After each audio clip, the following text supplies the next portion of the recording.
Hello students, welcome to 19th video lecture of electrostatics. Electrostatics में electric lines of force तक पढ़े हुए हैं, समझे हुए हैं लाइंस के बारे में। उसे रिवाइज करते रहिए, रिपीट करते रहिए, सीखिए। और अब आगे पढ़ना है इक्विपोटेंशियल सरफेसेस। तो इक्विपोटेंशियल सरफेस में हम लोग पढ़ेंगे, नाम से ही क्लियर है, इक्यू मीन्स बराबर, पोटेंशियल विभव। तो कह रहा है जिसमें इक्वल पोटेंशियल हो उसको कहते हैं equipotential. Equipotential surface means equal potential वाला सरफेस है। Equi means equal, potential surface है, इक्विपोटेंशियल सरफेस। देखिए कह रहा है when the potential remains same, when the potential remains same throughout the surface, it is known as equipotential surface है। जब किसी सरफेस पर पोटेंशियल हर जगह एक समान हो तब उसे इक्विपोटेंशियल सरफेस कहते हैं। जैसे कोई भी सरफेस यहाँ मान लीजिए इस तरह से बनाए, ये है 10 वोल्ट, इसके हर एक इस सरफेस पे जितना पॉइंट है A B C, 20 volt D E, एक और है 40 वोल्ट एफ जी, तो सब पर इक्वल पोटेंशियल। अगर हमसे पूछे वी ए कितना होगा, वी सी कितना होगा, V A V B V C 10 volt, V D V E 20 volt, V F V G एक सरफेस पे था ए बी सी, तो तीनों का हो गया 10 volt.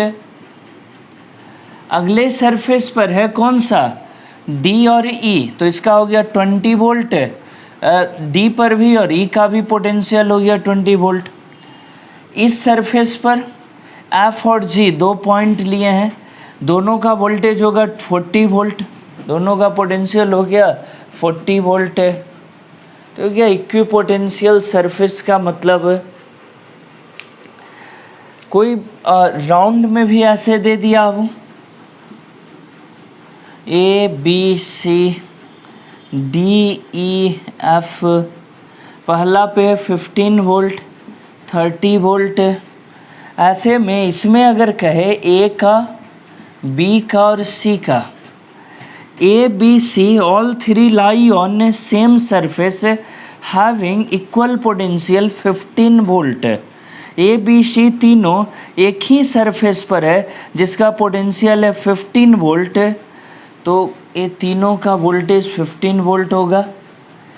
DEF lie on another equipotential surface having volt 30, तो VD VE VF 30 वोल्ट हो गया। तो इस तरह से हम लोग सीखते हैं कैलकुलेट करना इक्विपोटेंशियल सरफेस के बारे में। आगे बढ़ते हैं, वो आगे सीखते हैं इसे। इतना क्लियर हुआ कि surface having same potential throughout is known as equipotential surface. एक सरफेस जिसके हर एक बिंदु पर एक समान पोटेंशियल हो उसे कहते हैं इक्विपोटेंशियल सरफेस। ओके, और इसमें अब डिटेल समझें इसे। कह रहे इक्विपोटेंशियल सरफेस पर हर जगह सेम वोल्टेज है, यानी किसी चार्ज को एक जगह से दूसरे जगह ले जाने पर वर्क डन करना पड़ता है। यहाँ पर वर्क डन नहीं करना पड़ेगा, क्योंकि एक जगह से दूसरे जगह ले जाते हैं तो वर्क डन जो है वोल्टेज पर डिपेंड करता है, चेंज इन वोल्टेज पर। यहाँ तो चेंज इन वोल्टेज होगा ही नहीं, इक्विपोटेंशियल सरफेस है, हर जगह वोल्टेज सेम रहेगा। देखते हैं, डेल्टा वी वोल्टेज का फॉर्मूला पढ़े थे वो, वर्क डन बटा charge, work done equal to Q into delta V, Q into, अब देखिए कोई भी इक्विपोटेंशियल सरफेस है, इक्विपोटेंशियल सरफेस है, अगर इसकी बात करें ए बी पोटेंशियल भी ए भी बी कर है, जितना भी ए होगा उतने भी इक्विपोटेंशियल है यानी सेम पोटेंशियल है, भी ए माइनस भी बी इक्वल टू 0 निकल कर आया इससे भी डेल्टा भी इक्वल टू 0, वर्क डन में यहाँ रख दो वो 0 इंटू डेल्टा भी इक्वल टू 0। मैथमेटिकली जो बात ऐसे सीखे इसी को उस तरह समझाया गया कि value of work done will be 0 if a charge particle is taken from one point to another point on the same equipotential surface है।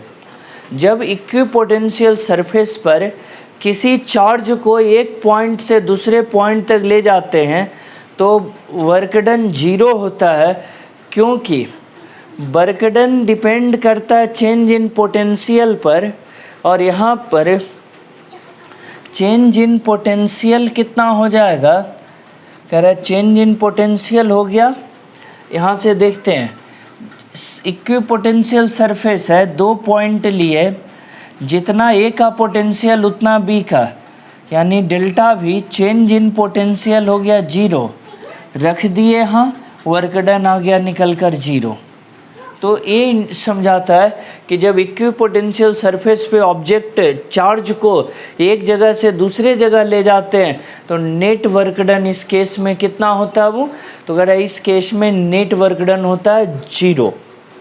ओके, क्लियर, लिखे सीखे इसे। 2-3 की पॉइंट है, change in voltage, change in potential 0, hence work done 0। Equipotential surface पर electric field का direction किधर होगा, तो कह रहा है कि वो परपेंडिकुलर होता है इक्विपोटेंशियल सरफेस का, इक्विपोटेंशियल सरफेस के परपेंडिकुलर, और हायर पोटेंशियल से लोअर पोटेंशियल की ओर होता है। जैसे अगर यहाँ पर ऐसे दे दिया जाए 30 वोल्ट पैरेलल है, 20 वोल्ट, 10 वोल्ट, तो कह रहा है कि ये इलेक्ट्रिक फील्ड का डायरेक्शन होगा, जो सारे पर 90 डिग्री बनाए ये होगा इलेक्ट्रिक फील्ड का डायरेक्शन है। इलेक्ट्रिक फील्ड अगर स्फेरिकल सरफेस है, कह रहे इस केस में भी इसी तरह से बनाएंगे 10 वोल्ट, 20 वोल्ट, 30 वोल्ट, तो कह रहा है कि इस केस में ये ऐसे होगा परपेंडिकुलर, सरफेस सबका परपेंडिकुलर जिधर भी बना, और 90, आप जानते हैं कि इसमें 90 ऐसे बनता है, सर्कल में 90 डिग्री होता है जो रेडियस के अलोंग होता है, तो यही हो गया इलेक्ट्रिक फील्ड का direction, direction of electric field. अगर कोई इस तरह से सरफेस पैरेलल बनाए तो कह रहा है कि इसमें यहाँ से ये आएगा जो 90 डिग्री पे जो डायरेक्शन आएगा, जो सब जगह 90 बनाए, ये डायरेक्शन हो जाएगा इलेक्ट्रिक फील्ड का। हाँ, शर्त क्या है, ये हायर वोल्टेज होना चाहिए, 25 वोल्ट, 20 वोल्ट, 15 वोल्ट, ऐसे। इसी बात को यहाँ लैंग्वेज में लिखे था वो जो शुरू में समझे भी, the electric field should be directed perpendicular to the equipotential surface. देख रहे हैं, हर एक इक्विपोटेंशियल सरफेस के परपेंडिकुलर हो, and is directed from high potential to low potential, high potential से लो पोटेंशियल की ओर डायरेक्टेड है सब में। तो ये बहुत यूजफुल इसमें सीखने के लिए मैटर है कि the electric field should be directed perpendicular to the equipotential surface and is directed from high potential to low potential। एक के इक्विपोटेंशियल सरफेस के पास इलेक्ट्रिक फील्ड इक्विपोटेंशियल सरफेस के लंबवत होगा, परपेंडिकुलर होगा और हाई पोटेंशियल से लो पोटेंशियल की ओर डायरेक्शन में होगा। तो यहाँ तक सीखे इसे। आगे नेक्स्ट देखें,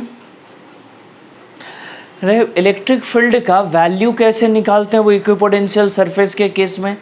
value of electric field is given by change in potential by distance है। Change in potential between two equipotential surface divided by distance between equipotential surface है।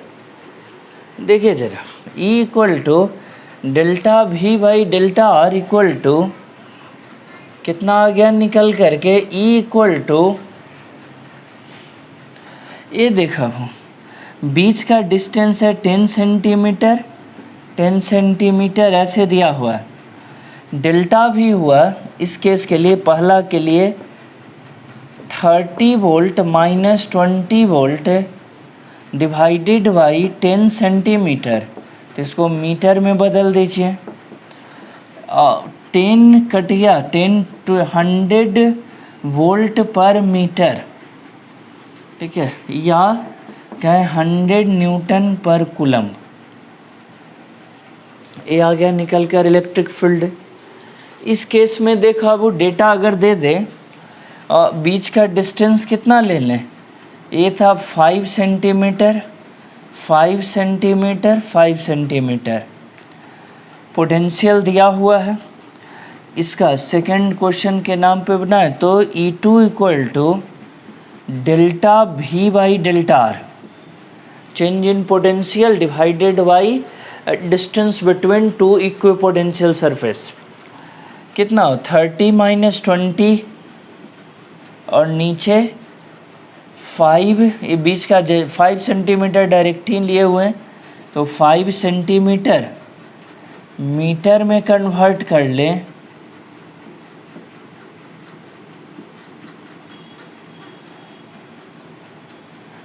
Ten by 5 into 10 to the power minus 2 volt metre, 200 volt per metre, या कहें 200 newton per coulomb, जो electric field का unit. इस case में देखो ये 60 degree दे दिया, ये 10 सेंटीमीटर फिर से है, लेकिन इस बार डिस्टेंस तो ये वाला हुआ, वो एक से ए डिस्टेंस हमें चाहिए, तो ये 60 है, 10 है, तो ये निकालना होगा हमें।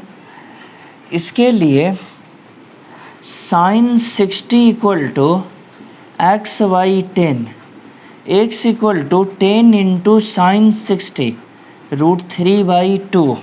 देखा वो इस ट्रायंगल में 60 है, 60 के सामने x है परपेंडिकुलर, ये 90 है, 90 के सामने 10 हाइपोटेनस है, 60 के सामने x परपेंडिकुलर, 90 के सामने 10 hypotenuse, sine 60 equal to perpendicular by hypotenuse, x equal to आया 5√3 सेंटीमीटर, 5√3 सेंटीमीटर।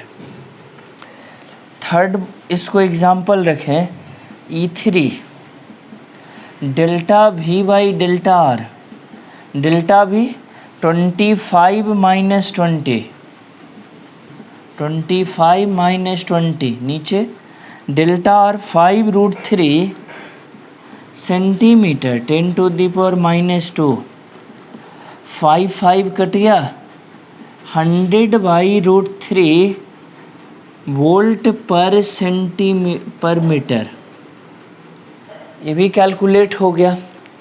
तो कह रहा है वो किस तरह से हम लोग पोटेंशियल का अगर इलेक्ट्रिक फील्ड का कैलकुलेशन करना रहे इक्विपोटेंशियल सरफेस के केस में तो निकाल लेंगे, और डायरेक्शन किधर होगा तो हाई पोटेंशियल से लो पोटेंशियल की ओर, वो तो यहाँ मेंशन पहले से ही किया हुआ है। तो इसको सीखे, कंप्लीट किए इतना।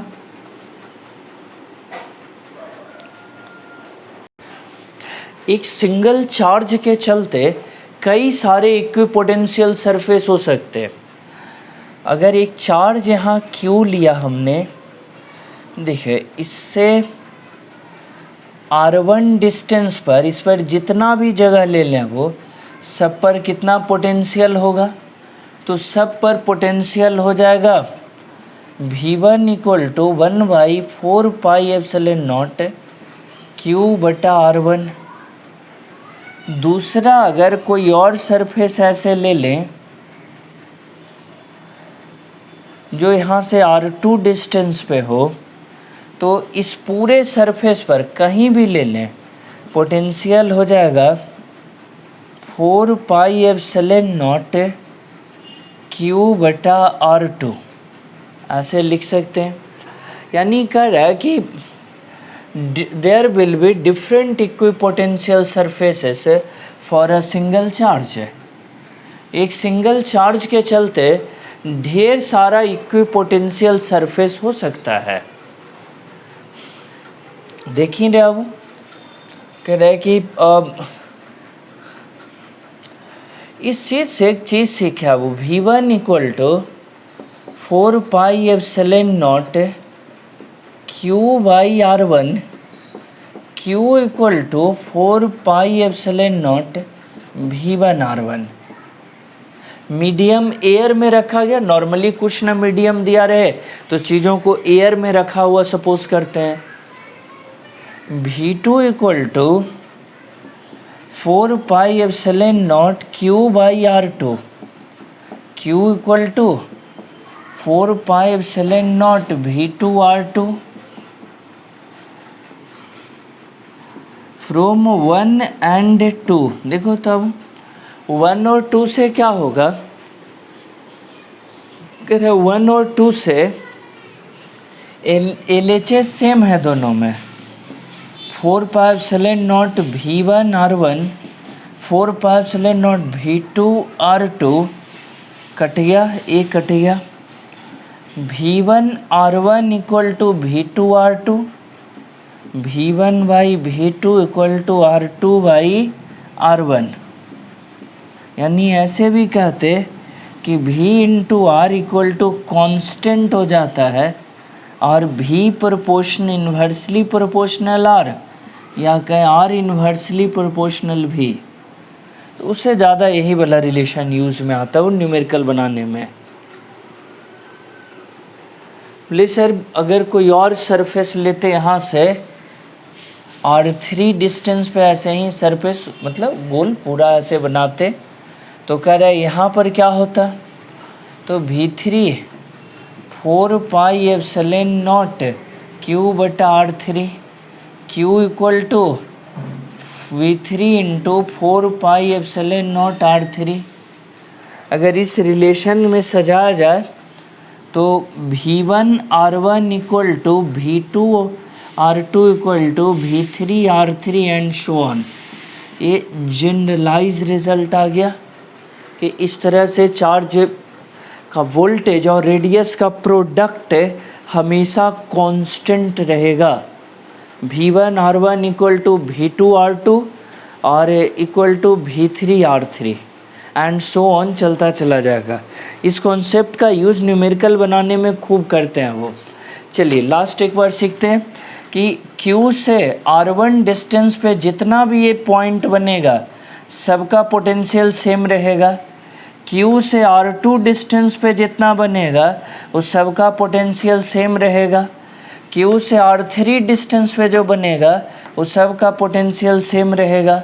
तो इस तरह से सबका जो है एक चार्ज के चलते कई सारे इक्विपोटेंशियल सरफेसेस होंगे और उनके बीच उनके पोटेंशियल और रेडियस के बीच रिलेशन ये होगा V1R1 V2R2, जिसका जनरलाइज फॉर्म ये हुआ V1R1 V2R2 से लेकर के VNRN जितना तक ले जाएं उतना तक उसको हम लोग लिख सकते हैं।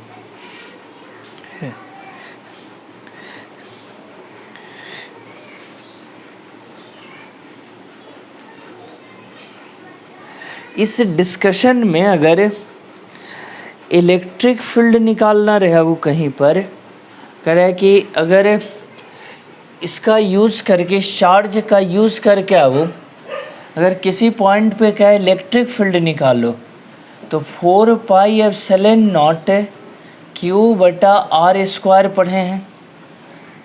4 pi epsilon nought R square, Q कितना है वो, क्यू कितना लाए हुए हैं 4 pi epsilon nought V1 R1, 4 pi epsilon nought V1 R1 एक कट गया इससे, इक्वल टू V1 R1 बटा आर स्क्वायर। तो किसी भी जनरलाइज पॉइंट पे अगर इलेक्ट्रिक फील्ड चाहिए तो हम ऐसे निकाल सकते हैं, इक्वल टू V1 R1 बटा आर स्क्वायर।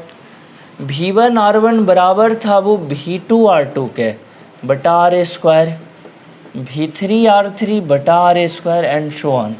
तो ये भी एक फार्मूला हो गया इलेक्ट्रिक फील्ड कैलकुलेट करने के लिए। चलिए न्यूमेरिकल बनाएंगे तो ये सब का यूज़ करेंगे अब अच्छे से। फिलहाल अब आगे बढ़ें। अगर डिफरेंट चार्ज हो, अगर चार्ज डिफरेंट हो, एक हो गया Q1, इसके चलते R1 डिस्टेंस पे ऐसे कैलकुलेट करेंगे यहाँ। फिर दूसरा ले लिए Q2, इससे R2 डिस्टेंस पे कैलकुलेट किए। तो कह रहा है कि ये इक्विपोटेंशियल सरफेस हुआ। अभी अभी जो सीखे थे अब उसके according Q1 equal to 4 pi epsilon nought V1 R1 और Q2 equal to 4 pi epsilon nought V2 R2। Q net दोनों चार्ज जोड़ दें तो Q1 plus Q2, 4 pi epsilon nought common V1 R1 plus V2 R2, ये निकाले। बोले sir इसका use, बोले मान लो वो कहे कि दोनों चार्ज के चलते इलेक्ट्रिक फील्ड बताए, लेकिन दोनों चार्ज दिया हुआ ना रहे, वोल्टेज रेडियस दे दिया सिर्फ, तो दोनों के चलते कैसे निकालेंगे, लिखे ज़रा। Electric field due to Q1 and Q2 दोनों के चलते। तो इसमें कह रहा है वो कि इलेक्ट्रिक फील्ड का formula 4 pi epsilon nought Q1 plus Q2 by R square. 4 pi epsilon nought Q1 plus Q2 ला के रखे हुए हैं, वो कितना है 4 pi epsilon nought V1 R1 plus V2 R2, 4 pi epsilon nought V1 R1 plus V2 R2 whole divided by R square. Cut गया इससे, ई का फॉर्मूला आ रहा है यहाँ पर V1 R1 V2 R2 by R square है। तो ऐसे क्वेश्चन का लैंग्वेज दे देगा वो कि एक चार्ज के चलते R1 डिस्टेंस पे इतना पोटेंशियल है, एक और चार्ज है उसके चलते R2 डिस्टेंस पे पोटेंशियल दिया हुआ है।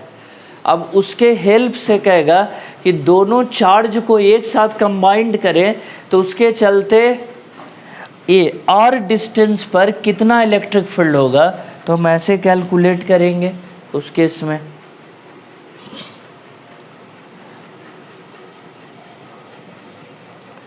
ठीक है।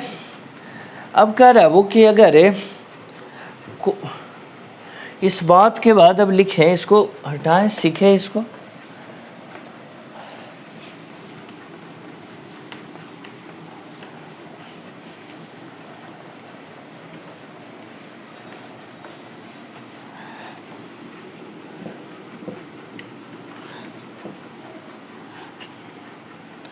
अगला पॉइंट कितना हो गया 6 है, बोल दे रहा हूँ आप सुन के लिख लोगे कि for a constant interval of potential है, बोल दे रहा हूँ 2-3 बार, फॉर ए, चलो लिख दे रहे, for constant interval of potential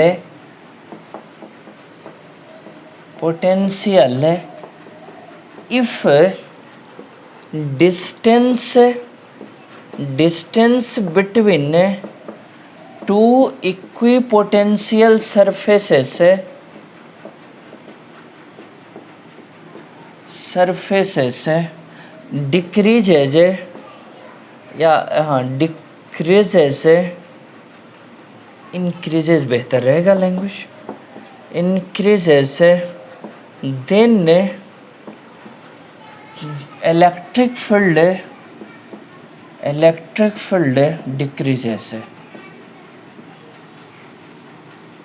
मतलब वो अगर ऐसे देखो, ए बढ़ा फिर और बढ़ा के और बढ़ा के 10 वोल्ट 20 वोल्ट 30 वोल्ट 40 वोल्ट कह रहा है कि डिस्टेंस बढ़ रहा है वो 10 सेंटीमीटर, ये मार्का है 20 सेंटीमीटर, ये है 40 सेंटीमीटर और ये है 70 सेंटीमीटर। बीच का डिस्टेंस बढ़ रहा है, यहाँ पॉइंट है ए, यहाँ बी, यहाँ है सी।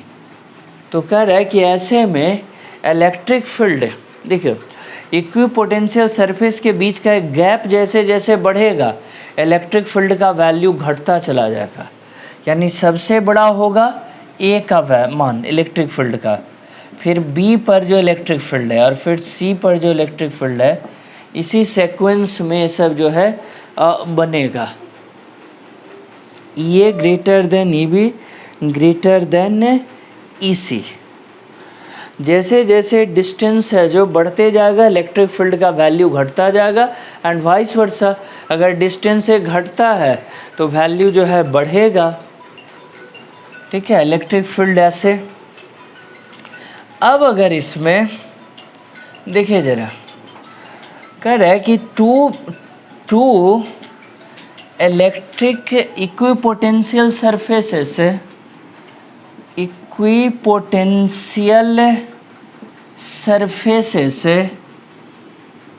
never intersect each other, never intersect each other। दो इक्विपोटेंशियल सरफेस एक दूसरे को काटते नहीं हैं, ठीक है ना, कभी कट नहीं करते। तो इसको भी लिख लिए कि दो इक्विपोटेंशियल सरफेस कभी एक दूसरे को कट नहीं करता। ठीक है, अब सीखे इतना सब कोई, ओके।